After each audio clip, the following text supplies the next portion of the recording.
Vamos a comenzar nuestra primera videoconferencia.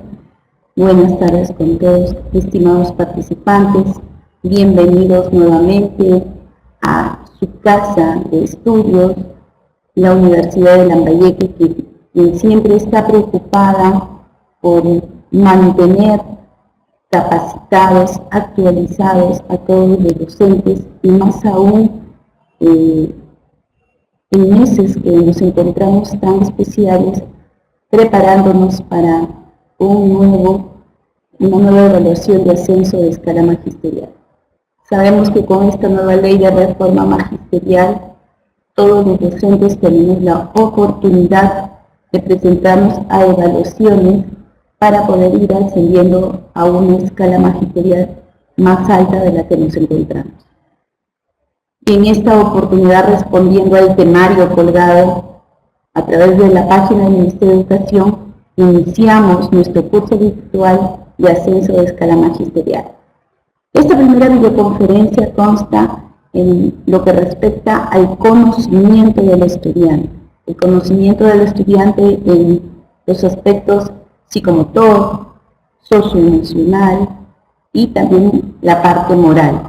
Importante y necesaria que todo maestro y maestra conozca, ya que la dinámica que existe en un salón de clases es que el docente no solamente sea una persona que brinde conocimientos, sino que también tenga una contención emocional hacia los estudiantes, conociendo, identificando los estilos de aprendizaje, los ritmos de aprendizaje también. Es importantísimo identificar qué tipo de estudiantes tenemos en nuestras aulas. Identificar sus necesidades también es sumamente necesario, ya que en función a eso podemos desarrollar un mejor trabajo pedagógico con ellos.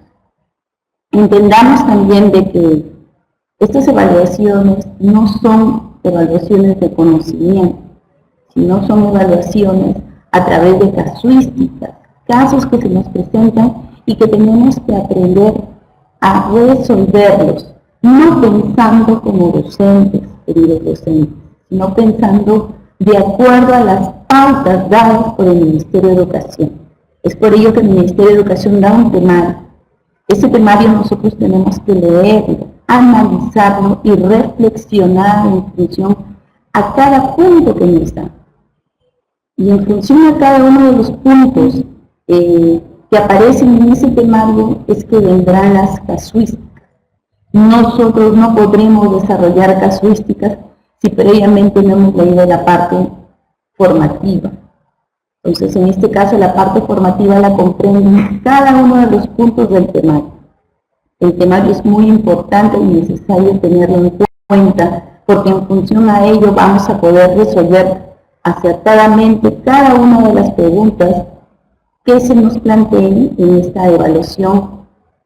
Ya nos encontramos a puertas en realidad, ¿no? Son ya pocos los meses que faltan para poder presentarnos a esta evaluación y salir airosos de que cada uno de nosotros haya dado lo mejor en función a resolver la parte de casuística. También no nos tomamos en nuestros laureles con respecto a la parte de nuestro currículum. Es importante y necesario tener en cuenta que en una segunda etapa vamos a pasar por la evaluación de nuestro currículum y también tenemos que tenerlo adecuadamente ordenado, y no solo ordenado, sino ya escalafonado. A nivel nacional todas las UGELes han dado fechas importantes que debemos cumplir para poder actualizar todo nuestro legajo de escalafón. No es solamente, querido maestro y maestro, que la tengamos en caja, o que lo tengamos en un cuadernillo, en un anillado, sino que esa documentación ya debe estar ahorita en las UGELes, guardado en nuestro escalafón magisterial, porque en función de ello seremos evaluados en la segunda etapa. Bien, entonces, si alguien todavía no ha actualizado su documentación, ingresarla con urgencia por mesa de partes de nuestra UGEL correspondiente para que tengamos el puntaje adecuado y necesario cuando pasemos a esa segunda etapa.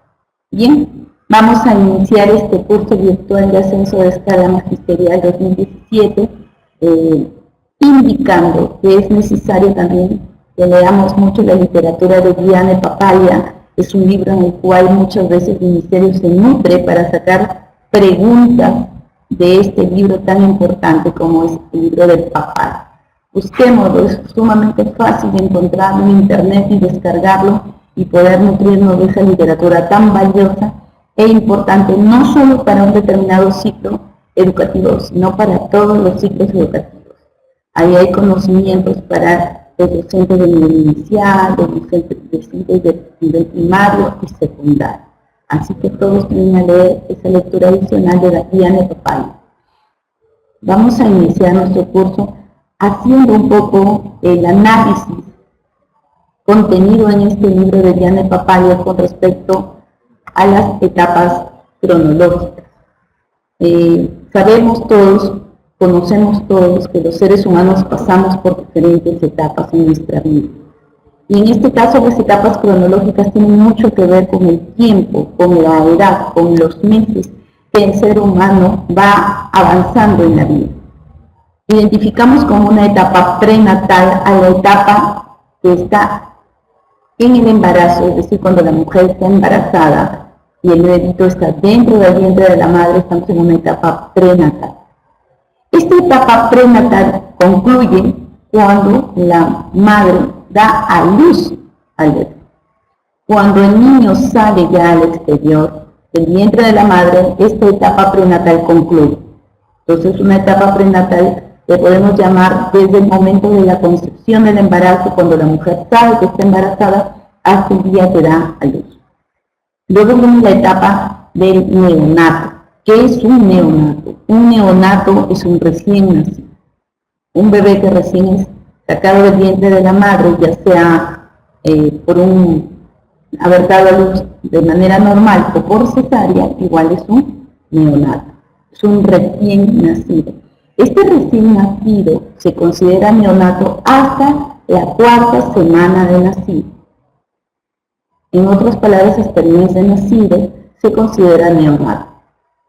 Luego viene la etapa de la infancia. La etapa de la infancia está comprendida alrededor de los 5 meses hasta los 5 años aproximadamente. Esta es una etapa muy importante, muy necesaria, muy fundamental y preponderante muchas veces en la formación futura de los niños y de las niñas. Luego viene la etapa de la niñez. Esta etapa de la niñez es una etapa alrededor de los 6 años hasta los 10 años aproximadamente. Es por ello que los niños que se encuentran estudiando en el nivel primario son considerados correctamente cuando se les dice niños, son niños. Mientras que a los pequeñitos que estudian en el nivel inicial se les considera infantes. Por eso mucho hablamos de la primera y segunda infancia. ¿Qué significa eso, la primera y la segunda infancia? La primera infancia se le dice a los niños cuando están desde los 5 meses hasta los 3 años, cuando todavía aún no asisten al jardín de niños. Cuando hablamos de jardín de niños me refiero al segundo ciclo, porque sabemos que existe la cuna. En la cuna jardín los niños asisten desde meses hasta los 3 años. Esa es considerada la primera infancia. Y en el jardín de niños, a partir de los 3 años hasta los 5 años o 5 años y medio, y a veces hasta los 6, de acuerdo a la edad cronológica por los meses. Sabemos que se le puede a un niño pasar de año siempre y cuando haya nacido hasta el mes de marzo. Entonces, si un niño nació en junio o julio, pues lamentablemente todavía el niño tiene que quedarse un año más en el jardín, ¿no? Entonces, pero de igual manera, si es un niño de 6 años, está considerado como un niño, ¿bien? Los estudiantes ya en el nivel secundario, que se encuentran alrededor del primer año de secundaria hasta tercer año de secundaria, son considerados puberos, ¿no? La pubertad está alrededor de los 11 hasta los 13 años. La adolescencia de los 14 a los 18 años aproximadamente, y la juventud de los 19 a 24 años aproximadamente, la adultez de los 25 hasta los 65, ¿no? Muchos de nosotros estamos en esta etapa adulta, y la ancianidad que está considerada desde los 65 no. Más o menos se da alrededor de cuando los seres humanos están cesando, ¿no?, de sus trabajos, de sus respectivos trabajos. Mucho más aún en el sector de educación, que los maestras administrativos están cesando alrededor de la edad de 65 años de edad, porque ya no es con el tiempo de servicio como era antes, con otra ley que se tenía, sino que ahora es con la edad cronológica. Entonces, qué importante y qué necesario es en realidad conocer la importancia de las etapas cronológicas, porque de acuerdo a Diana Papaya, cada una de las etapas, de acuerdo a la edad cronológica, tiene un desarrollo de potencialidades y habilidades que desarrollar. Y el maestro tiene que conocer cada una de estas etapas para poder entender, comprender la dinámica de los estudiantes que tiene a su cargo. No todos los maestros tenemos a nuestro cargo niños de 3, de 4, de 5 años o de 1. Otros maestros tienen a su cargo niños de 7 años, de 9 años, 10 años, otros de 14, otros de 15 y otros de 16. Y el tratamiento para cada uno de los estudiantes no es el mismo. Son seres humanos diferentes, no solamente en el pensar, en el actuar, sino también en el sentir. Y es por ello que es importante y necesario que dentro de nuestra formación como docentes tengamos este tipo de aprendizajes como son el conocimiento de los estudiantes. Y es importante que se tome en cuenta esto también en las evaluaciones, porque ahí un poco se nos evalúa cómo nosotros respondemos ante alguna situación que se presente si un estudiante tiene 14 años, tiene 15 años o tiene 5 años, ¿no? Entonces, eso es importante. Esta referencia de esta diapositiva es tomado de este libro de Diana Papaya, que nuevamente les invito a leer. Ustedes cuando se nutran de esta lectura, me darán la razón, me dirán, tiene razón, la Universidad de Lambayeque, al poder brindarnos esta idea complementaria de leer este libro tan interesante como es el libro de Papaya. Vamos a iniciar entonces, si ya sabemos que las primeras etapas cronológicas corresponden a la parte de la formación de los niños, desde, bueno, prenatal, cuando están dentro del vientre de la madre, y ya luego el neonato, cuando ellos salen del vientre de la madre, es importante entender también que existen medios de desarrollo motor. Y esto va muy dirigido a la parte del conocimiento del estudiante a nivel psicomotor. Los niños, los infantes, desde que están en el jardín de infancia o que están en la cuna y que luego van a la educación primaria y continúan en la secundaria, es importante y necesario que todos, en cada uno de los niveles, siempre esté presente la parte de la psicomotricidad.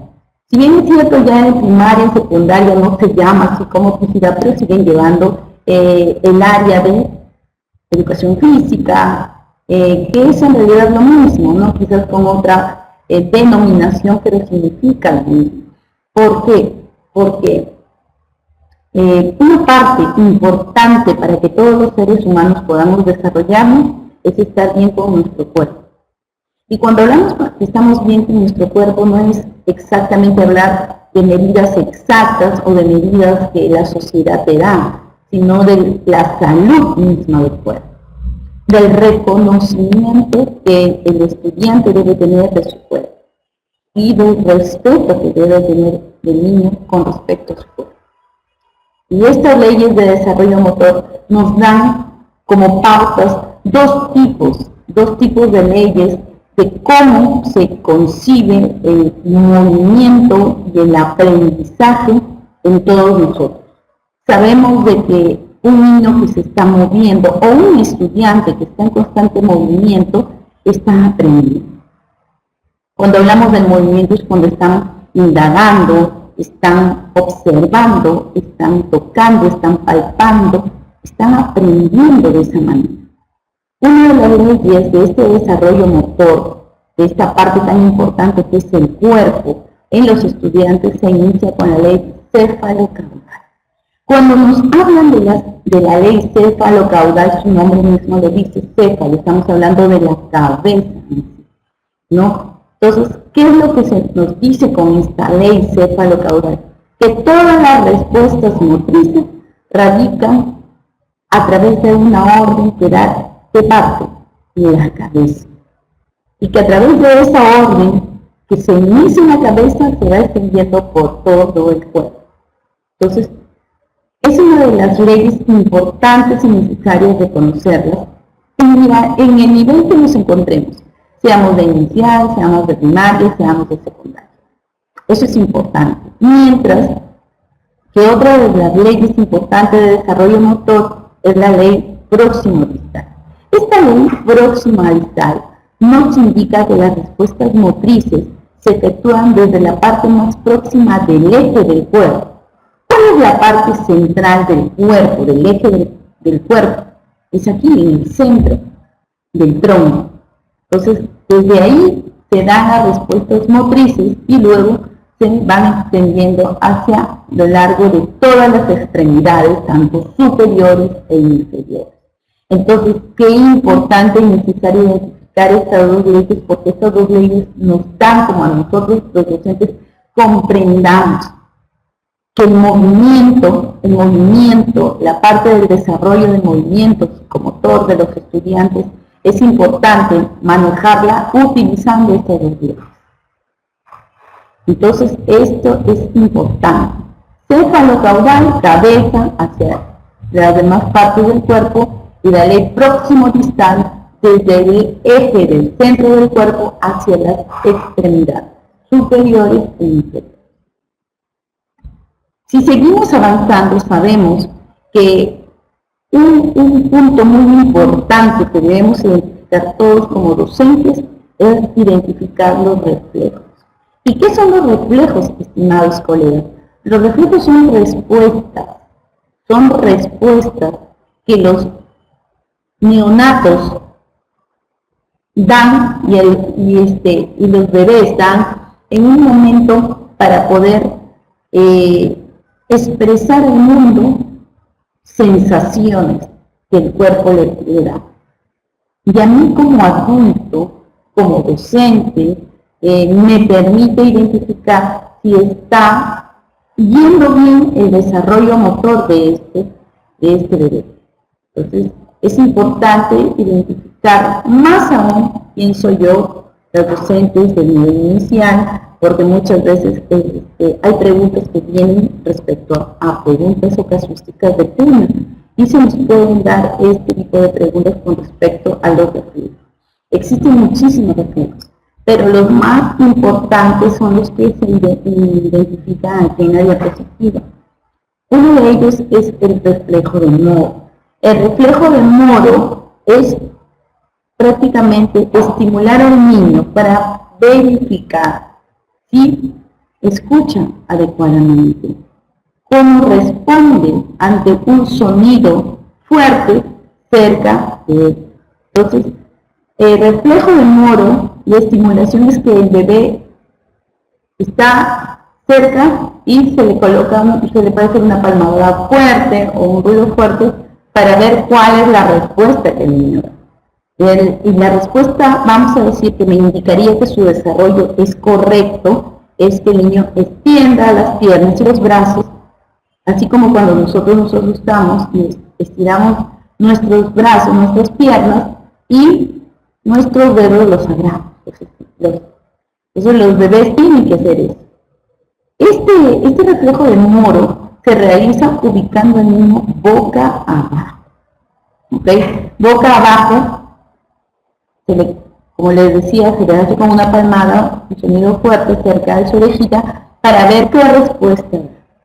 Si el niño, al escuchar eso, extiende sus piernas, sus brazos y arquea un poquito la espalda, ¿no? Si está ahí acostado, de cúbito ventral, las tiene que tirar un poquito, como levantando.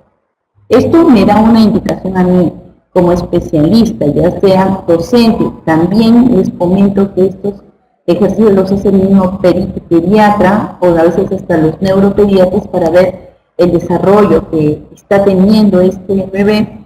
Entonces, si existe esa conducta así descrita, significa que el desarrollo es correcto del bebé. Pero ¿qué pasaría si ubico al niño, al bebé lo ubico, hago este fuerte sonido y el bebito continúa y sigue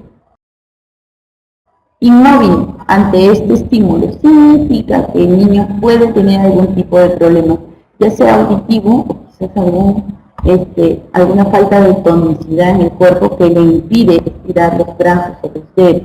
Entonces, aquí este niño necesita quizás ya un tratamiento especializado por parte de un especialista, ya afín a la parte de salud, ¿no?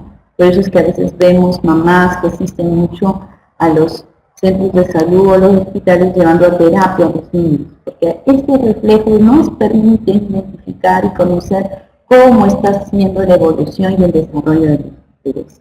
Bien, este reflejo no es que se va a tornar durante todo el tiempo, sino que aparece más o menos en el 7º mes de gestación, imagínense.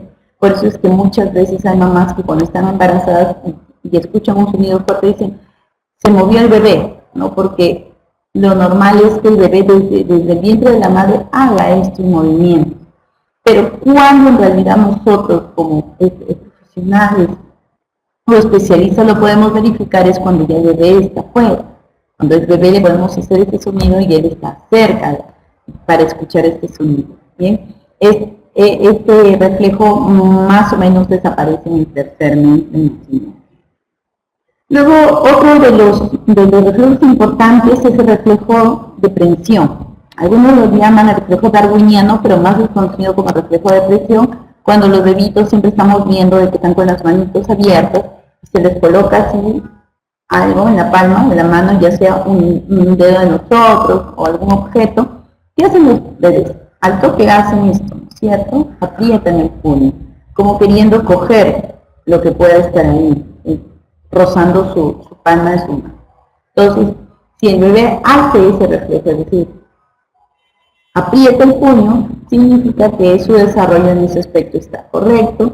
Es un reflejo que aparece en el 7º mes de gestación y que dura hasta alrededor del 4º mes y luego ya desaparece. No significa que si mi bebé tiene 5 o 6 meses y yo luego ya no hace eso, no significa que esté enfermo, sino que ya pasó la edad o el tiempo, los meses, donde tenía que desarrollar o lograr esa respuesta con respecto a ese reflejo. Otro también importante es el de marcha. A veces observamos a las mamás que cogen a los bebés de las axilas y los levantan, que es lo que normalmente el niño hace cuando tú lo levantas al bebé. El bebé comienza como tratando de caminar, ¿no? Intenta caminar, no es que camine, sino que mueve los piecitos como si estuviera caminando.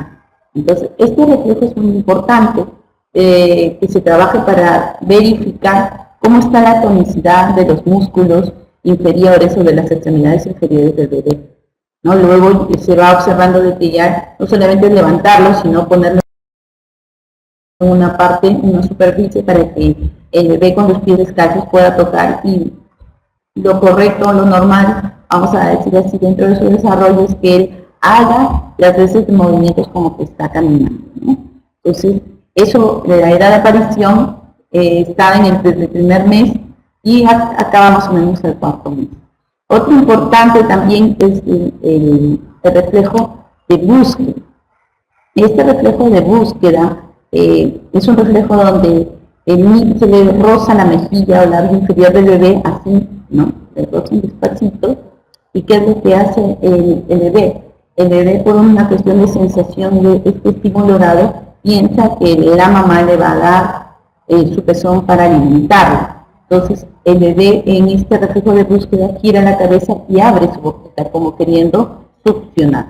Entonces, eso es normal, eso significa que el bebé está normal, porque eso es lo que pasa muchas veces cuando las mamás están amamantando a los niños, ¿no? Entonces, colocan siempre el bebé en los labiecitos el pezón de la mamá y él automáticamente abre la boquita para succionar. Entonces, eso significa que este reflejo de búsqueda o reflejo de succión, también lo conocen algunos, me está dando como resultado que el bebé se encuentra en una buena condición. Este es uno de los reflejos que un poquito tarda más en desaparecer, hasta el 9º mes más o menos desaparece, y aparece desde que nace, ¿no? Porque aparece con este instinto de alimentación, ¿no? De querer subsistir del bebé. Entonces, así como eso existen otros más, pero los que estoy mencionando quizás son los más importantes que tenemos que conocerlos, pero está la literatura para seguir leyendo. Esto también es parte de este compendio de este libro tan importante como es el libro de Topal. También es importante entender precisar dos posiciones desde una denominación técnica, ¿no? Nosotros decimos ubiquemos al bebé boca arriba o boca abajo, ¿no? Pero si hablamos de manera técnica, cómo se conocen estas posiciones, yo tendría que decir, cuando el bebé está boca arriba, ¿no? Es una posición supina, mientras que el bebé está boca abajo es una posición prona.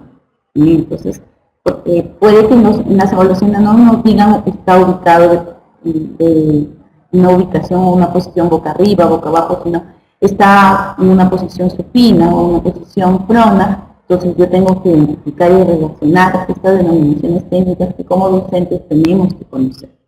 Entonces, eso no nos olvidemos con estas dos posiciones tan importantes. No nos olvidemos también estas dos leyes de desarrollo motor tan importantes como la ley del cefalocaudal, inicia en la cabeza y va bajando hacia todo el cuerpo, y la del céfalo próximo distal que comienza desde aquí, desde el centro del tronco y sosteniendo hacia las extremidades superiores e inferiores. Importantísimo y necesario que todos, como un conocimiento general, debemos identificarlo todos. Entonces, eso es importante. Otros conceptos respecto a las leyes que determinan el desarrollo motor es que es importante conocer que dentro de esta ley del cefalocaudal lo que nos dice o lo que nos quiere dar a entender es de que los músculos que están más cerca de la cabeza se desarrollan más rápido que los que están más alejados de la cabeza. Entonces, eso es lo que nos indica esta ley del cefalocaudal. Mientras que la ley del céfalo próximo distal lo que nos indica que los miembros superiores o inferiores se van desarrollando siempre y cuando estén más próximos al tronco. Es decir, lo que está más cerca del tronco se va madurando con mayor rapidez hasta extender lo demás, ¿no? Hasta extenderse hacia lo que está más lejos de esta posición. Hay también una ley de actividades de masa a las específicas. Este es un ordenamiento donde primero los músculos grandes son los primeros que maduran y luego los músculos pequeños, ¿no? Es decir, que los niños desde que van al jardín, ellos no les vamos a decir una tijera para que corten o para que ensarten un hilo con una soga, sino que ellos primero tienen que aprender a controlar el brazo en sí. Entonces estamos hablando de los músculos más grandes para luego ir a los músculos más pequeños, que ya es una coordinación más fina, ¿no? Un ojo, una mano, ¿no? Un ojo, un pie, cuando estamos hablando de que un niño tenga el equilibrio para poder incestar una pelota o insertar cuentitas, si primero no se le ha dado las acciones o la estimulación de cómo mover el brazo, de cómo mover el pie. Entonces primero tenemos que comenzar por los músculos grandes para luego ir afinando los músculos más pequeños. Luego hay una ley de desarrollo de flexores extensores, donde la prioridad de los movimientos de los músculos flexores antes de los extensores. Entonces, esto los docentes de educación física conocen, saben que es muy importante, es parte de todo calentamiento de una actividad física, de que los músculos primero tenemos que aprender a flexionar, ¿no? Para luego aprender a estirar. Primero los movemos, los calentamos para luego estirar. ¿Qué pasa si un estudiante comienza una sesión de psicomotricidad de educación física sin calidad. Muchas veces vienen a veces problemas con eso, ¿no? Entonces es importante que los músculos primero calienten, desarrollen esa flexibilidad para luego poder desarrollar acciones quizás más fuertes, de acuerdo lógicamente a la edad de los niños y también a las habilidades que ellos poseen, ¿no? También es importante y necesario hablar sobre este trabajo tan importante que hace John Bowlby y luego apoya en este trabajo Maria Eisenberg con la teoría del apego. Esta teoría del apego es muy importante y es crucial en realidad para el desarrollo futuro de los estudiantes y de todo ser humano.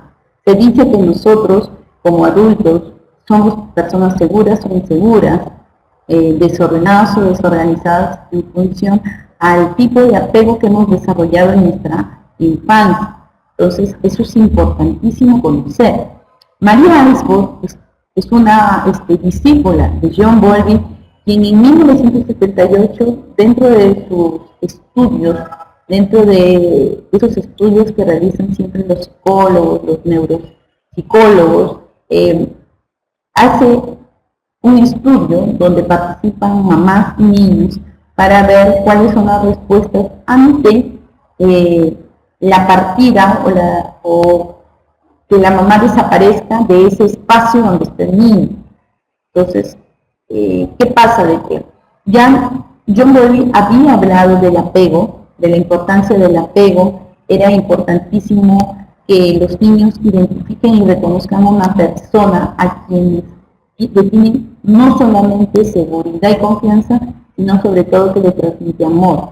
¿Qué se dice? Que los niños que nacen con ese amor, con ese cariño, con esa confianza, son niños que desarrollan un apego seguro y más allá, en el futuro son niños más seguros frente a la sociedad. Son niños que no necesitan de que esté el amigo o la amiga para poder pararse frente a un público o asumir sus problemas, etcétera, etcétera, porque han desarrollado un apego seguro. Mientras que los que desarrollan un apego evitativo, pues siempre son personas que están angustiadas, siempre son personas que tratan de evitar que algo les pase. O sea, saben de que hay un problema y ellos, en vez de afrontarlo como sí lo hacen las personas que desarrollan un apego seguro, ellos tratan de evitar los problemas. Y si hay un problema, mejor lo evito, no lo resuelvo. Entonces, cada uno de estos resultados, como dice el apego seguro, el apego evitativo, el apego ansioso, el apego desorganizado, tiene que ver mucho con la primera relación, esa primera conexión que se establece el niño y la mamá, desde que está en el vientre de la madre y luego cuando nace. La madre definitivamente marca la pauta importante de este primer acercamiento del niño con su entorno. Pero no solamente es la madre, luego la acompañan parte de la familia que está con el niño, que vive con el niño, ¿no? El papá, los hermanos, etc. Entonces, cada uno de estas personas forman parte importante de la vida de un bebé, de un infante, de un niño a lo largo de su vida. ¿Y cómo marca eso? ¿Cómo marca esa primera figura, ese primer apego? No solamente para ese tiempo, sino de por sí para una vida entera. Por eso es sumamente importante cuando en las escuelas se hace una escuela de padres, ¿no? O reuniones con padres de familia, no solamente para informarles cómo está el desarrollo cognitivo de sus hijos o cómo se está comportando, no solamente desde ese punto de vista, ¿no? Sino qué es lo que se debe hacer para mejorar, para ayudar respecto a miles de situaciones que se observan a lo largo de un año escolar con cada uno de los estudiantes. Entonces es importante. Maria Eisenberg con la situación extraña porque recuerdo mucho en una evaluación de nombramiento del año pasado, se hizo la pregunta así: de acuerdo a la situación extraña, se desarrollaron tales y tales apegos. Entonces, la situación extraña, recuerden, queridos docentes, queridas colegas, es así como los investigadores hacen situaciones investigaciones, esto es una investigación, y como resultado de esta investigación, de esta situación extraña, es que María descubre este tipo de apego que es el apego desorganizado. Entonces es un apego donde en realidad refleja en el niño mucha inseguridad, mucha inseguridad. Entonces hay mucha inseguridad, existen comportamientos confusos en el niño, contradictorios, en donde un rato quiere abrazar a la mamá, luego la evita, luego se va, luego llora, luego la mamá lo quiere alzar, ya no quiere él ser alzado. O sea, muchas confusiones por parte de manera interna del niño. Y aunque ustedes no lo crean, si esto en su momento no es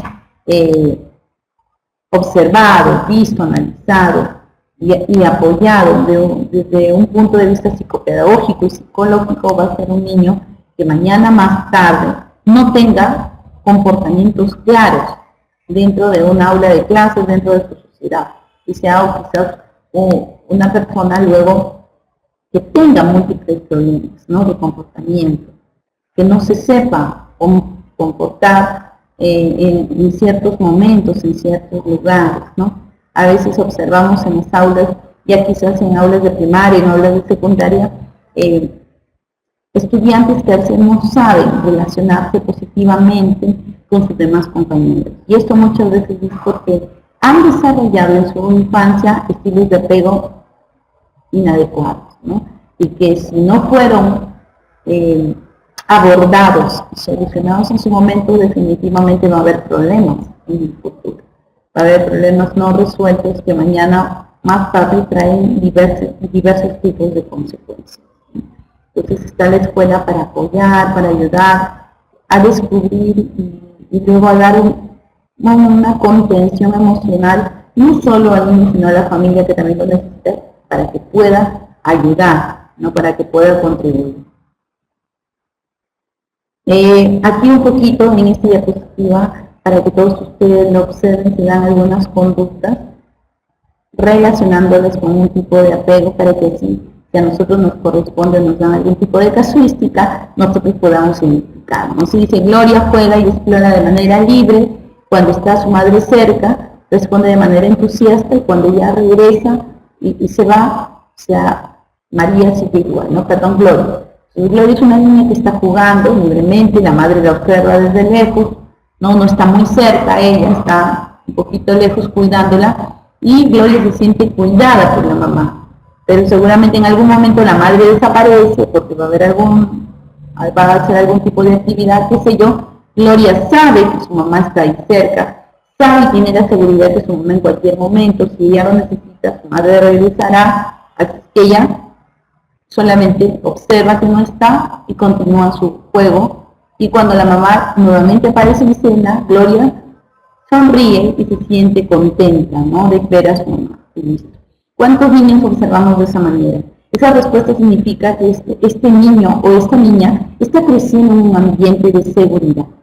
La madre le ha infundido durante el largo de su vida, de ese tiempo que permanece con ella, de que siempre puede contar con él. Y no duda en que cuando no está no significa que la está abandonando. ¿Cuántos de nosotros, maestros inicial, en las primeras semanas, es una tortura para algunos niños cuando van al colegio, van al jardín, y la mamá se despide y le dice, hija, mira, yo voy a esperar aquí afuera, o ya regreso, te vas a quedar un momento aquí en el jardín, vas a jugar con tus amiguitos y yo luego te vengo a recoger? ¿Cuántos son los niños que le dicen a mamá, ya mamá, chao, y la despiden con un beso y tranquilo se queda? Quizás pocos, ¿verdad? Quizás pocos, porque en mi familia no se está trabajando mucho este tipo de apego seguro. O sea, se da por entendido, pero quizás no. Y a veces esas situaciones de que cuando la mamá se está despidiendo y el niño comienza a patalear, a tirar, a gritar, a jalarse los cabellos, qué sé yo, es un punto que llama la atención tanto a papás como a la maestra, de decir, oh, ¿qué pasa aquí? Aquí el tipo de apego no ha sido un apego positivo, porque, vamos a suponer, está causándole a este niño totalmente una frustración terrible que no podrá ser mejorado si es que no se trabaja con él. Por ahí ustedes me podrían decir, pero pues es normal que lloren, luego ya pasa. Claro, si es un llanto tranquilo, un llanto de aceptación, decimos nosotros que un ratito los niños lloran y luego ya se tranquilizan, no estamos hablando todavía de un apego seguro. Pero también no me dejarán mentir que hay niños que están toda la mañana llorando, ¿no? Entonces ahí hay que llamar nuestra atención. Entonces es importante como docentes que conozcamos estos tipos de apego para poder identificar qué apego tiene tal o cual niño.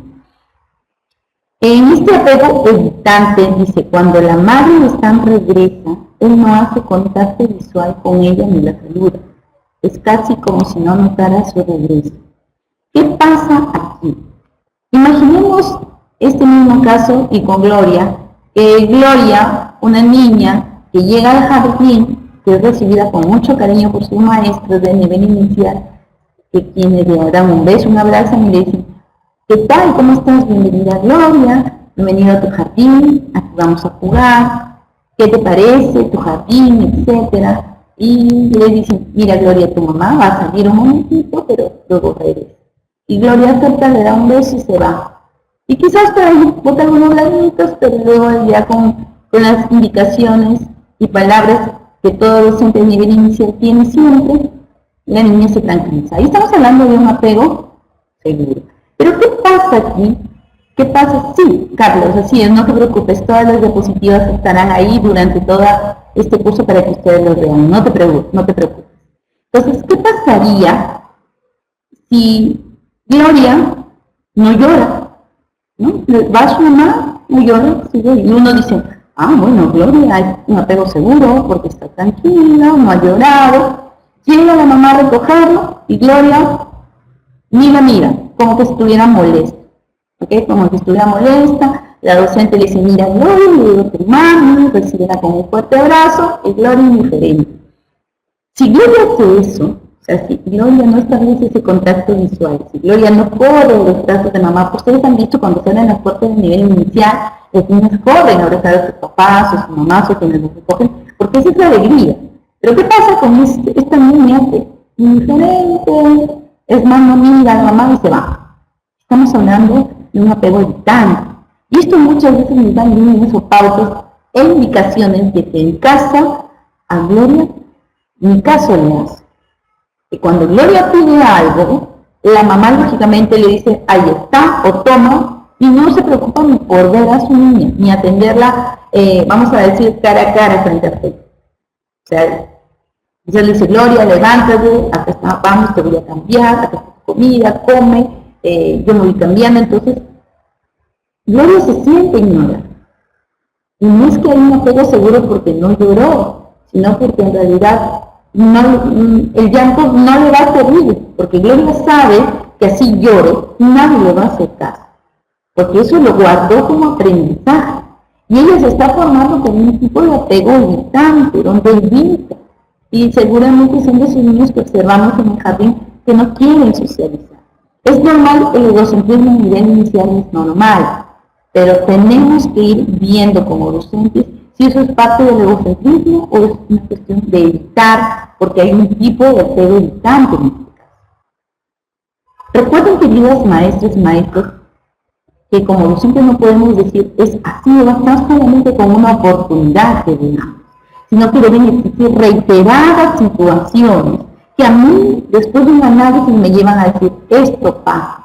Por eso cada uno de nosotros como docentes tenemos instrumentos diferentes y en diversidad sobre donde podemos ir guardando información de lo que observamos en clase, ¿no? Llámese un registro anecdotario, una bitácora, un cuaderno de trabajo, como ustedes quieran llamar. Entonces, esto es importante y necesario. Si yo observo de que Gloria evita todos los días, no mira a su mamá, o la maestra misma le dice, mira Gloria, vamos a jugar, y Gloria va a todo, pero ni la mira la maestra, significa que está evitando. Y yo tengo como docente que conversar y dialogar con ese padre o esa madre de familia, porque esa es mi tarea como docente. Yo no voy a solucionar las cosas pero sí tengo que intervenir en la medida de mis posibilidades, dando ese apoyo pedagógico que puede estar en mis manos. Entonces, eso es importante que identifiquemos. Eso es lo que nos pide el Ministerio cuando decimos conocimiento del estudiante. Conozcamos cuánto conocemos de nuestro estudiante. Y me pareció algo tan simpático, les cuento a nivel, vamos a decir, personal, como muchas veces un paseo o reuniones fuera del jardín, es decir, puede ser un paseo de campo, un encuentro de fútbol, de vóley con las mamás, como en realidad esas situaciones hacen que nosotros un poco más conozcamos la familia de nuestros estudiantes. Porque el día a día, cuando los papás a veces recogen a los niños, los llevan, los recogen, los conocemos a veces de vista, ¿no? Buenos días, buenas tardes, o en alguna reunión que hemos tenido, en alguna pequeña entrevista, y ahí se acaba todo. Pero cómo en realidad he reflexionado y he valorado mucho estas situaciones de estos encuentros fuera de la institución, ¿no? Cómo en realidad esto nos ayuda mucho a identificar cómo es la mamá de Gloria, la mamá de María, el papá de Andrés. Y no solo eso, no solamente conocer, sino cómo podemos estrechar vínculos de amistad con ellos. Entonces, qué interesante y valiosa es la tarea del docente. No se acaba solamente en esas cuatro paredes que involucran el aula o la escuela, sino que nosotros podemos ir más allá y trascender de esa escuela haciendo y ayudando a las familias. Pero no vamos a poder ayudar a nadie si nosotros tampoco no conocemos. Si no nos hemos detenido en ver si esta niña todos los días evita mi mirada y evita la mirada del papá. O si este niño muestra un apego desorganizado en que llega, le da un beso a su papá, luego le da una patada, luego entra al colegio, o alguien entra al jardín y patea las cosas, luego está dando abrazos, besos, y tú dices, ¿qué pasó con este niño? Parece cariñoso, luego se muestra agresivo, luego ya no quiere, es intolerante. Es un niño que está desarrollando un tipo de apego desorganizado, pero no porque quiere, ojo con esto, sino porque la dinámica familiar es así. Porque en la dinámica familiar, el desayuno lo toman cada uno por su lado, el almuerzo cada uno almuerza por donde lo encuentre, el horario, cada uno duerme a la hora que quiere, no hay normas, entonces el niño no sabe cómo actuar. En el jardín, en el colegio le dicen, miren, hay que hacer esto, hay que saludar, y qué sé yo, pero en la casa no hay nada de eso, no hay ni el saludo, no hay ni el respeto por algunos horarios, entonces es un apego desorganizado, que si se deja, es un niño que mañana más tarde no va a tener control de su propia vida, no va a tener su vida organizada, sino que lo que venga, en el momento que venga y como sea, va a asumirlo. Y si él quiere algo, pues lo va a agarrar porque así le enseñaron, porque en su casa no hay norma. Y vamos a encontrar eso también en la vida. Entonces habrá que identificar cuál es nuestra respuesta a qué hacemos con un niño con un apego de este tipo, o quizás con un apego resistente o ambivalente. En este caso, miren lo que dice la conducta. James ronda cerca de la mamá durante una gran parte de la situación extraña. Recuerden que la situación extraña es un momento, es un ejemplo. Es un ejemplo de esta especialista. Es un ejemplo donde ella, así como en una cámara GC, coloca a una mamá y coloca a un niño. Y ella ya ha identificado 4 niños diferentes. Y dice, este niño parece que tiene apego seguro, pero vamos, coloquémosla en este espacio, en esta vitrina para observar, a ver si es verdad. Y se da cuenta que en este caso, esta niña con apego seguro, la mamá sale del cuarto, entra y ella sigue sonriendo porque sabe que su mamá no la va a abandonar, porque sabe que si su mamá se fuera, se va a despedir. Entonces, la niña positivamente. Mientras que este niño que ya María Iceberg con John Bowlby habían identificado que tenía un apego irritante, lo colocan en esta vitrina y se dan cuenta pues que la mamá igual entra, sale, y el niño no llora, se enoja, se frustra y evita mirar a la mamá. Entonces estos especialistas dicen, esto es un tipo de apego irritante.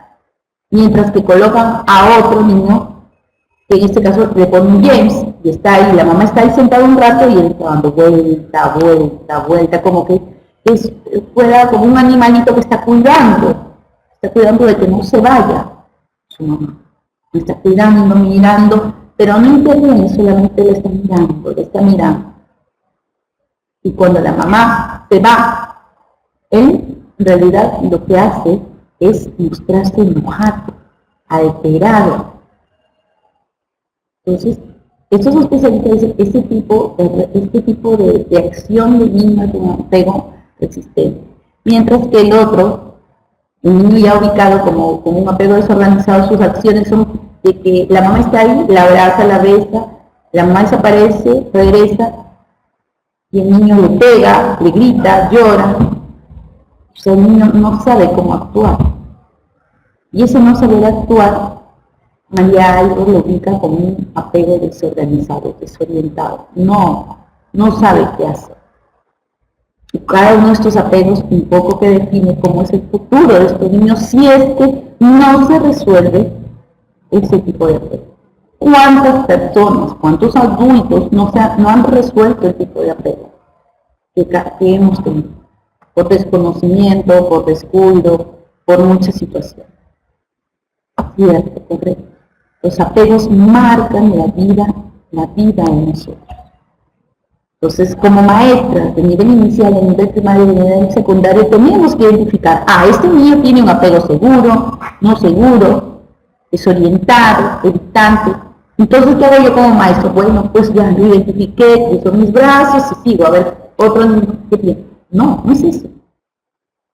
La tarea de nosotros como los docentes es identificar estas conductas. Es decir, ¿qué voy a hacer con este estudiante que muestra tal y tal conducta? Como les decía, nosotros no vamos a cambiar todo el panorama, pero nosotros con nuestro conocimiento podemos intervenir. Y esto es un apoyo pues interdisciplinario, no solamente es de escuela, muchas veces es la parte de salud, un psicólogo, a veces un pediatra, un neuropediatra, quien va a colaborar con esta tarea titánica.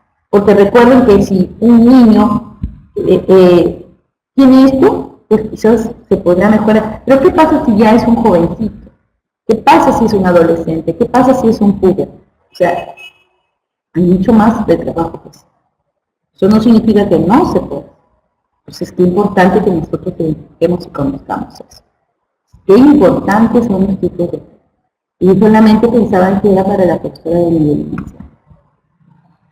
También aquí en esta diapositiva vamos a ver los estadios de cada una de las etapas. Sabemos que Jean Piaget hace todo una organización de las etapas para identificar la parte motriz del ser humano, de acuerdo a las etapas que va cruzando, va pasando, pero también para ver la parte emocional, social, mental, ¿no? Jean Piaget es uno de los exponentes que más conocimientos, más aportes ha dado a la educación, ¿no? Y junto a él, pues Vygotsky, Ashley, Brunner también han contribuido en ese aspecto. Entonces, habría que leer solamente cada uno de estos estudios que nos indican cómo de un reflejo, de mecanismos de reflejo que hemos hablado en diapositivas anteriores, vamos avanzando con la edad hasta llegar a representaciones mentales, es decir, hasta donde se puede fijar el recuerdo de una imagen, de un símbolo,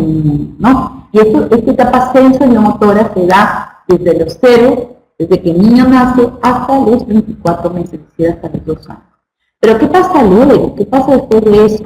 Después de ello, lo que pasa es ya otros tipos de inteligencia, otros tipos de desarrollo, que es una etapa ya preoperacional.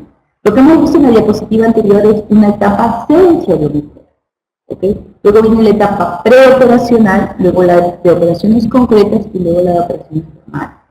La sensoriomotora, como hemos dicho, de los 0 a los 24 meses o a los 2 años, donde la inteligencia más se basa en la parte de sensaciones y movimientos, ¿no? Porque es un bebé que está en contacto con el entorno y que necesita coger, chupar, morder, sentir, porque como se va aprendiendo, para luego, ya de 2 a 7 años, viene un desarrollo de una etapa preoperacional, es decir, antes de las operaciones. Y para ello hay toda una participación de los docentes para poder desarrollar estas nociones preoperacionales, ¿no? Entonces, ¿qué se da aquí? Un pensamiento simbólico, un pensamiento intuitivo, ¿no? Que es la parte del simbolismo, y tratar de lo que ve en su vida, cómo el niño la expresa, la simboliza a través de un juego, de una dramatización, para luego pasar de la etapa preoperacional a la etapa ya de operaciones concretas, donde ya hay un pensamiento lógico concreto. Y este pensamiento lógico concreto significa que es un pensamiento donde está mucho la participación del objeto en sí. Es importante, es un pensamiento donde yo pienso, pero también lo asumo con la manipulación de materiales que también vienen en la etapa preoperacional. Mientras que de 11 años a más, ya no necesito esa parte concreta, porque mi pensamiento se vuelve más lógico formal. Entonces, pero nada nace de la nada. No es que yo puedo pasar una etapa. El niño tiene que pasar cada una de las etapas de manera ordenada. No puede estar de otra manera. Situaciones importantes con respecto a cada una de estas etapas, podemos mencionar algunas muy cortas, como es la etapa de preoperacional de 2 a 7 años, donde se subdivide en una etapa simbólica y en una etapa intuitiva. Una etapa simbólica está de los 2 a 4 años, donde la representación simbólica significa que todo el niño lo tiene que observar, ¿no? Para que vaya entendiendo y comprendiendo cada una de las situaciones, ¿no? Entonces, el uso del lenguaje tiene una intención que es tratar de comunicarse, ¿no? En palabras tan cortas, en algunos monosílabos, pero esa es la intención del niño, querer comunicarse. Existe el pensamiento egocéntrico, netamente egocéntrico, ¿no? Por ahí una vez escuchaba a una profesora que decía, yo no sé por qué los niños son muy egocéntricos, se pasan de egocéntricos. Y entonces yo le pregunté, ¿y qué edad tienes? ¿No? Me dice, son niños de 2 años y medio, 3 años. Entonces definitivamente no podemos hacer nada ahí. Es parte de la etapa de los niños, o sea, no podemos pedirle que no sean egocéntricos porque es parte de esa edad, de esa etapa. El problema sería si yo ya tengo un aula de 5 años y los niños siguen siendo muy egocéntricos, ¿no? Ahí sí ya me debo preocupar qué está pasando. Pero si están en esta etapa es normal. Es un pensamiento egocéntrico donde primero estoy yo, bueno, después ya. Por eso es que la escuela ayuda a que ese yo se trate de abrir al yo y al tú, en nosotros. Pero eso es poco a poco. Se da también el animismo infantil. ¿Qué es el animismo infantil? Es darle vida a cualquier cosa, ¿no? La silla se convierte en un carro, la escoba se convierte en un caballo, ¿no? Ese es el animismo. Y la imitación diferida, ¿no? La imitación diferida significa de que tratamos de hacer o de imitar lo que hemos observado en casa, ¿no? Entonces, la niña en el colegio trata de hacer la comida, dice, mira, estoy haciendo un arroz con leche, le estoy echando tal y tal, porque recuerda, está imitando lo que escuchen. Si la niña nunca en su vida vio a su mamá cocinando, no puede ir a imitar al jardín a la cocina. Porque no lo ha visto, no imita, entonces seguro imitar otra cosa. Pues nos ha pasado a los que tenemos hijos que van a la casa y dicen, si tiene hermanitos o primitos, la niña dice, yo voy a ser la profesora, mira, tú, ¿Qué pasa? Que el niño está imitando lo que él tiene como experiencia, ¿okay? Como experiencia. Entonces, no lo hace en ningún momento, sino lo hace en otro momento. Esa es la imitación, lo que es diferente.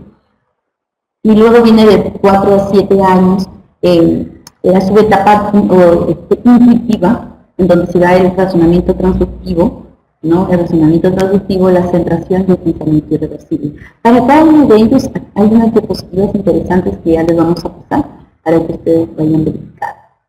Aquí en esta diapositiva nosotros podemos verificar cada una de las situaciones que se han ido describiendo para que nosotros podamos entender, ¿no? Vamos a poner el razonamiento transductivo, la descripción dice, los niños no utilizan un razonamiento deductivo o inductivo. En lugar de ellos saltan de una particularidad a otra, es decir, que no ven ni causas ni consecuencias. Un ejemplo que nos pone aquí este video de Papalia es, Sara se portó mal con su hermano, en otro momento, su hermanito se enfermó, entonces Sara dice, Dice, Sara concluyó que ella ocasionó que su hermano se enfermara. Sin dar una consecuencia, sin haberle golpeado nada, sino que Sara saca esta lógica, que puede ser muy ilógica para nosotros, pero es un razonamiento transitivo que tenemos. ¿Bien? O por ahí, no sé, la niña estuvo lavándose las manos y dejó abierto el caño, y comenzó luego a llover fuertemente, y la niña de veras, me olvidé de cerrar el caño, por eso se me cortó todas las... No tendría sentido para nosotros, pero tiene sentido para mí. Es un razonamiento constructivo, algunos lo conocen como razonamiento infantil. Bueno, entonces a ese es el tipo de razonamiento que se dirige en este aspecto siempre y que se da en esta etapa. No es un pensamiento maduro, pero propio de esta etapa preoperacional. ¿No? Cuando hablamos de centración significa que el niño tiene una incapacidad de ver lo demás, solamente se centra en lo que quiere ver, en lo que le interesa. Entonces, esa es, solamente se enfoca en un aspecto, no se enfoca en el demás. ¿No? Hay una situación muy interesante que no solamente se utiliza para la centración, sino también para la conservación, que es el ejemplo que, bueno, ya como docentes todos conocemos, cuando al niño se le presentan dos vasos llenos de agua o de líquido, vamos a decir, iguales, están idénticos, y frente a ellos se les presentan dos recipientes que contienen la misma cantidad, pero que los recipientes que están vacíos tienen diferente forma. Uno es gordito pero bajito y el otro es delgado alto, ¿no? Entonces, el niño observa que en estos envases iguales se echa la misma cantidad y se dan cuenta de que ya los vasos han quedado sin nada, o sea que se ha trasvasado todo ese líquido a los otros vasos de diferente forma, y se le pregunta, ¿y dónde hay más? Y el niño dice, ellos normalmente se dejan guiar por el aire y dicen, hay más en el aire. Entonces ellos se centran solamente en eso, no analizan más, pero si los dos vasos tenían lo mismo y al momento de echar ya no quedaba nada en los vasos primeros, lógico, diríamos nosotros, es que no hay nada, pero es que para los niños no es esa manera. Entonces es parte de la centración. Entonces, eso también es un aspecto inmaduro de esta etapa preoperacional, pero es un aspecto inmaduro normal que ocurre en los niños. O sea, si tú eres maestro de educación inicial, es normal que se equivoquen los chicos. La idea es de que nosotros tenemos que hacer muchas acciones para que los niños puedan ir aprendiendo en el camino de que esto es de esta manera, ¿no? Entonces, así podemos ir mencionando, es una diapositiva que ayuda mucho. Por ahí decía Carlos, estas diapositivas van a quedar aquí, definitivamente quedan aquí en la plataforma porque la intención es que ustedes las lean en cada momento para que les puedan ayudar, ¿no? Esa es la intención. Por eso es mentira, pero muchas veces de estos ejemplos les pueden venir preguntas. Yo no dudo que así sea. Entonces tenemos que estar preparados. Vamos avanzando un poco ya a las operaciones formales que se dan alrededor de los 11, 12 años a más, donde ya los estudiantes pues están muchas veces ya en segundo, de secundaria y van hasta lo largo ya de terminar su vida. Es una etapa donde ya aparece el simbolismo, las proposiciones, hay un enfoque sistemático de los problemas, o sea, ellos analizan de otra manera los problemas, ellos deducen fácilmente, sus operaciones formales están totalmente ya desarrolladas, hay un pensamiento lógico abstracto, es decir, que ya no es necesario que esté la parte concreta para comprenderla, ya ellos dan hipótesis, deducen, la abstracción va avanzando poco a poco en la medida que ellos también van avanzando de edad y de experiencias, ¿no? Que eso es importante. Asimismo, Jean Piaget, dentro de estas situaciones que brinda al aspecto educativo, también nos da las teorías del desarrollo moral. En esta teoría de desarrollo moral nos habla de 3 etapas bien marcadas. La primera etapa de 2 a 6 años, que la llaman la etapa heterónoma, ¿no? Y luego viene la etapa de entre iguales, o algunos lo conocen como la etapa de reciprocidad, finalmente la etapa de la equidad por la autonomía. Queridas maestras, cuando por un examen te pregunten o te digan, Carlos actúa por temor, ¿no? Hace sus tareas por temor a que su mamá lo castigue, o porque la mamá le da una orden y le dice, si tú no terminas las tareas, yo te voy a castigar. Ese niño está actuando en realidad de una manera unilateral, es decir, lo que el adulto le dice es ley para ese niño. Entonces, eso es parte de la etapa del heterónomo. Entonces, en la heteronomía está presente en los niños, en los infantes y en los niños, donde actúan en función a normas. Aquí ellos no te dicen, pero estará bien, estará mal, explícame. No, ellos actúan, es una obediencia ciega hacia la ley.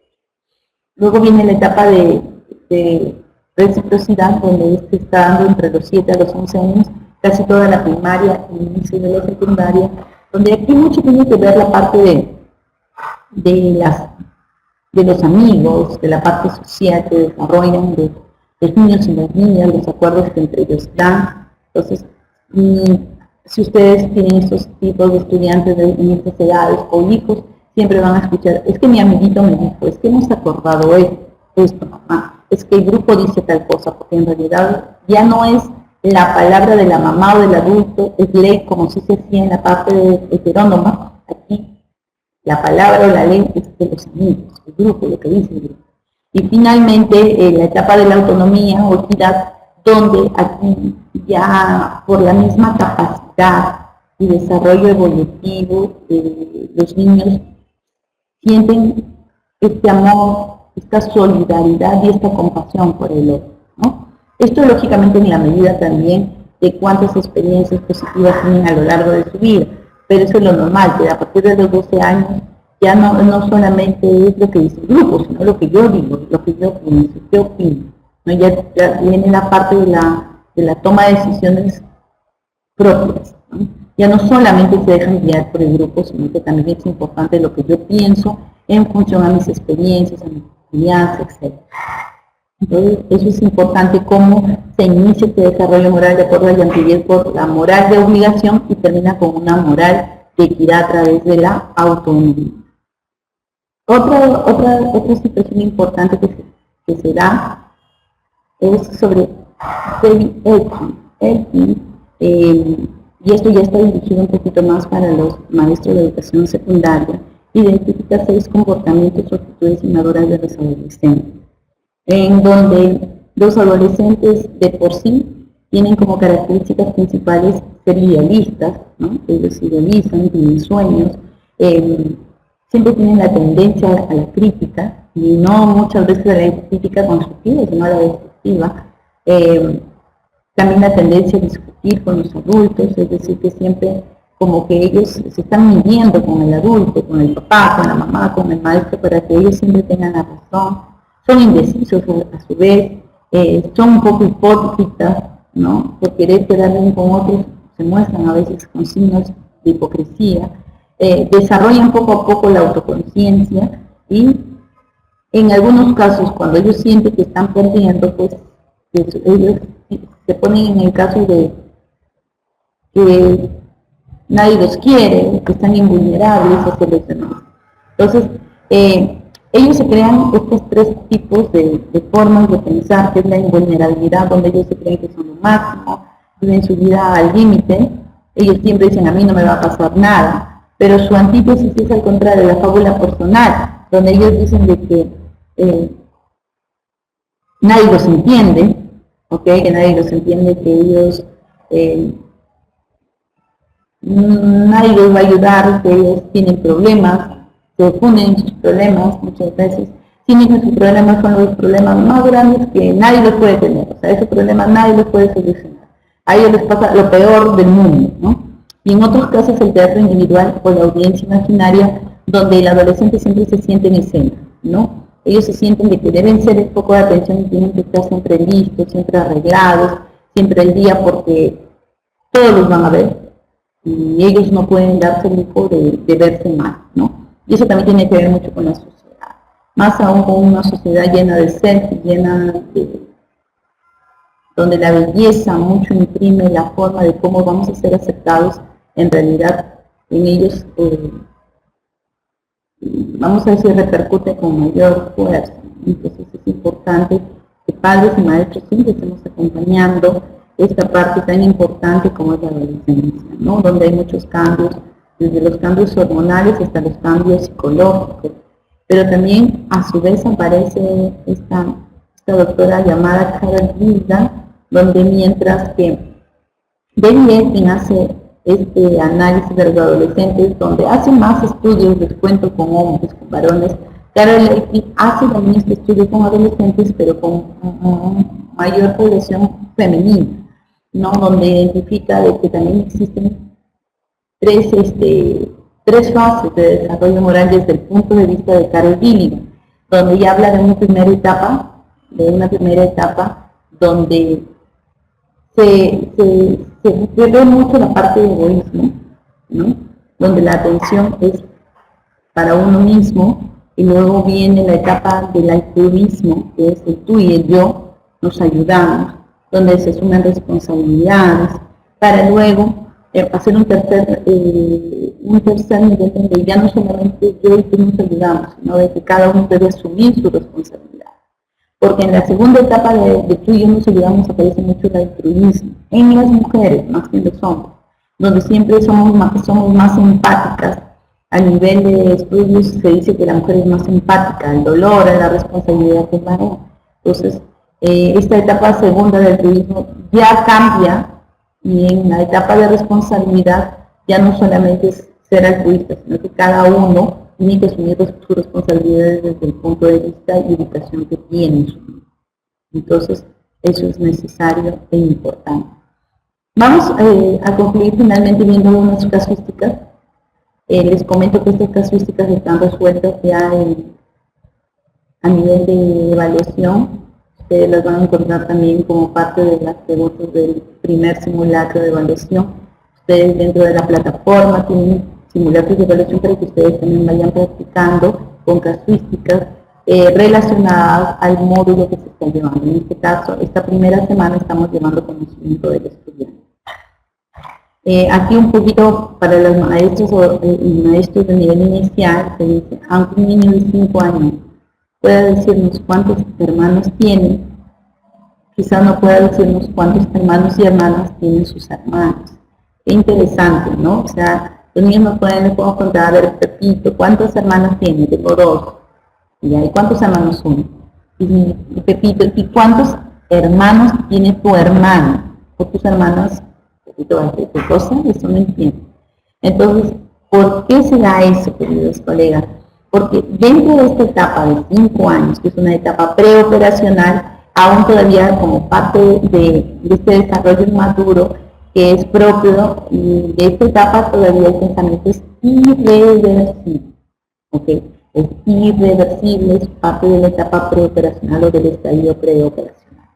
No pasaría lo mismo si el estudiante no tuviera 5 años, sino que tuviera 10 años. Yo le pregunto y definitivamente me va a responder que porque ya los niños de 10 años están desarrollando un pensamiento reversible.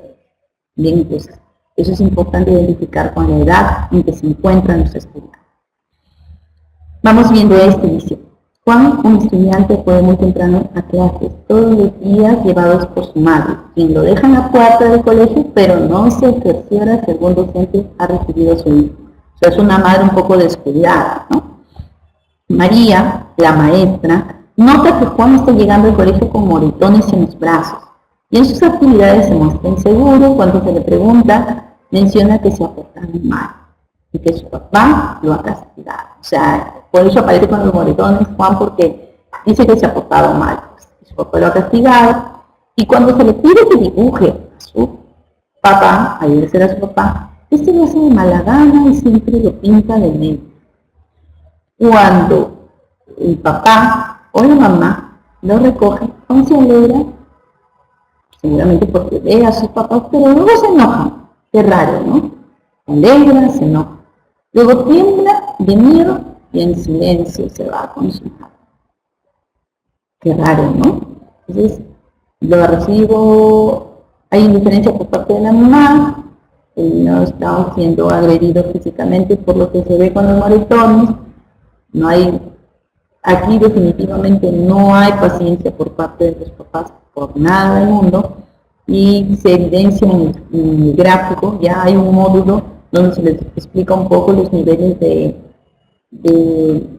diferencias, diferencias en los gráficos de los niños, ¿no? Las etapas del dibujo, ahí están las etapas del dibujo, donde observamos que como maestros, pues el pintar todo negro hay una negación por parte de este niño, ¿no? Los colores también reflejan en cierta manera qué es lo que sienten por lo que están dibujando, ¿no? Muchas veces se piensa que el negro es porque no los quieren. No solamente es eso, a veces el negro se está simbolizando mucha que las personas son muy estrictas, que las reglas son muy fuertes, que yo no me siento contenta, etcétera, etcétera. Entonces, pero lo curioso es de que lejos de que el niño la reciba enojado o molesto, primero se alegra, ¿no? Pero luego dice no. Entonces, hemos hablado en diapositivas anteriores que esto que se alegre, que se enoje no es normal, ¿cierto? Y definitivamente es un apego desorganizado lo que se está viendo aquí con el niño. Wow. Aquí nos menciona que Gaby es una docente que constantemente se está actualizando y tiene a cargo niños de 3 años. La mayoría de sus niños valora positivamente sus propias, o sea, es una maestra muy buena, mira. Valora siempre las características y cualidades de cada niño, mostrándoles confianza en sí mismo y respeto por sus padres y afán de mejora. Cuando hablamos de respeto por sus padres, significa de que Gaby está llegando a que los niños, entre los niños, entre sus padres y que sus iguales, se respeten. Los padres de familia están contentos y se muestran agradecidos con Gaby, la maestra, porque ahora los niños se sienten reconocidos y valorados. ¿Qué actividades de aprendizaje ha realizado Gaby para lograr estas capacidades en los niños? A ver, dice por aquí, o sea, hay varias situaciones que vamos a ubicar cuál es la que mejor ha hecho Gaby para que puedan sentirse los niños valorados, reconocidos. Llama a sus niños por su nombre, motiva a los niños al ofrecerles una carita feliz y promover su participación. Puede ser, vamos viendo. Crea situaciones de respeto y afecto, propicia la interacción entre sus pares y promueve la participación. Esta segunda se ve más cerca, una respuesta mejor, ¿no? A ver, vamos con la tercera. Promueve la participación de los padres en situaciones que afectan al niño. Fomenta la valoración de su autoestima. Acá si nos damos cuenta más sobre la participación de los papás. Es importantísimo. Pero podemos trabajar mucho con los papás y si con los niños no, como que no se verían esos resultados, ¿no? Entonces, vamos con la última. Propicia la participación de los niños en situaciones que les afectan. Propicia la relación entre ella y sus alumnos. Miren, queridos maestros, nos vamos a encontrar con este tipo de respuesta cuando decimos todas son, todas son. Entonces, ¿qué es lo que tenemos que hacer ahí? Nosotros tomar decisión por la que más cerca está de la respuesta. O sea, todas son las respuestas, pero ¿cuál para mí yo le doy un 100% que es la que asume o la que contiene a las demás? Definitivamente la segunda, ¿no? La segunda es crear situaciones de respeto, de afecto, interacción y participación. Entonces, esa definitivamente contiene a las demás y es la respuesta correcta. Eso tenemos que analizar mucho nosotros cuando tengamos el examen frente a nosotros. Porque a veces hay preguntas de este tipo, pero ahí tenemos que valorar. Todas son, perfecto. ¿Cuál es la que más se acerca y cuál es la que menos se aleja? Así vamos a ir descartando. ¿Bien? Lo mismo nos puede pasar al contrario en la parte negativa, que todas no son. Entonces tenemos que buscar cuál es la que menos es y la que más se acerca. ¿Sí? Entonces, eso es importante. Muchas veces esto tiene que ver con este tipo de preguntas con casuística, ¿no? Porque quieren ver el nivel de acercamiento a la respuesta correcta que tiene el docente. Finalmente, vamos a hablar con esta. Dice María, observa que el desarrollo cognitivo de Juan se hace menos egocéntrico, Significa que ya no está siendo muy egocéntrico. Menos centrado, wow, ya no se está ubicando solamente en una cosa, ya está tratando de ver en todo. Y está desarrollando la capacidad de reversibilidad. Y miren, acá están las pautas bien claras. Ya no es muy egocéntrico, ya no hay mucha centración y ya no hay la irreversibilidad, al contrario, ya está llegando a ser reversible. O sea, ya estamos tratando de ver más la forma de pensar. Según Piaget, Juan se encuentra en el estadio de concretas, formales, preoperacionales. Recordemos que cuando hablábamos de preoperacional, el pensamiento era muy egocéntrico. Había mucha centración y era irreversible. Nos dice muy bien esta clara, dice, ya no es egocéntrico, menos egocéntrico, significa que está la etapa que sigue. Y la etapa que sigue, o el estadio que continúa, es la de las etapas de operaciones concretas. Bien. Bueno, queridos maestros, queridas maestras y maestros del Perú, esta ha sido nuestra primera videoconferencia con todos ustedes, agradeciendo su participación. En esta oportunidad yo me despido hasta la segunda videoconferencia que tendremos en esta semana. Ya se comunicará por la plataforma virtual dándole las indicaciones. Muchas gracias, Carlos, y como les decía, estos diapositivos van a quedar para que ustedes en cualquier momento los visiten, los vean, así como el material que ya está colgado de la primera y la segunda semana. Tengan todos ustedes muy buenas noches, bendiciones, y que bueno, esta semana nos sirva para seguir mejorando, leyendo y incorporando mayores aprendizajes en este bagaje tan valioso que tiene cada uno de nosotros como maestros, los que siempre estamos en aula, siempre estamos en constante capacitación, ¿no? Porque los mismos estudiantes nos exigen que leamos y que siempre nos mantengamos ahí. Entonces, para mí ha sido todo una alegría compartir con maestros y maestras que siempre están en aula y que están siempre deseosos de estar capacitados. Buenas noches con ustedes, nuevamente bendiciones y nos vemos hasta la segunda jornada.